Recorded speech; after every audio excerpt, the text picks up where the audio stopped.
வண்டி நல்லா தாங்க ஓடிட்டு இருந்தது. திடீர்னு காலைல ஸ்டார்ட் பண்ணுறேன், ஸ்டார்ட் ஆகலை. ஆமாம், என்ன வேலை பார்க்குறீங்க? நான் பேங்க்கில் வேலை செய்கிறேன் சார். ம் என்னங்க வண்டியை பார்க்க சொன்னால் என்னைய பார்த்துட்டு இருக்கீங்க? வண்டி தான் பார்க்குறேன். இன்ஜின் வாஷரு, அப்புறம் பெல்ட் வேறு கரெக்டாக இருக்குது. இந்த பேட்ரி வேறு பழைய பேட்டரின்னு நினைக்கிறேன். ஏதோ லீக் வேறு ஆகுது. போன மாதம் தாங்க ஃபுல் சர்வீஸ் பண்ணேன், அதுக்குள்ளே இவ்வளோ பிரச்சனை சொல்கிறீங்க? 15 வருஷம் வண்டி, பழைய வண்டி வேறு, வேலை கொடுக்காமையா இருக்கும். சரி, இதுக்கெல்லாம் எவ்வளோ செலவாகும்? எப்படியும் ஒரு 15,000 ஆகிடும்.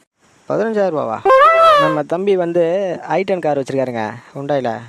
அந்த வண்டி சர்வீஸ் விடலான்னு சொல்லிட்டு இருந்தான் உங்கள் ஒர்க் ஷாப்பில் தான். ஓஹோ. நான் சொன்னேன், அவன் ஒரு வேலைக்காகதான்டா, அந்த ஒர்க் ஷாப்பில் விடாத, ஏமாற்றி விடுவான்னு சொன்னேன். அவன் நம்பவே இல்லை. அதான் பாடுறா, நம்ம வண்டியில் பெட்ரோல் இல்லை, அந்த மெக்கானிக்கை கூட்டு வந்து காட்டுறேன், அது போச்சு இது போச்சுன்னு சொல்லிட்டு ஒரு பெரிய பில்லாக போடுவான்னு சொன்னேன். அதே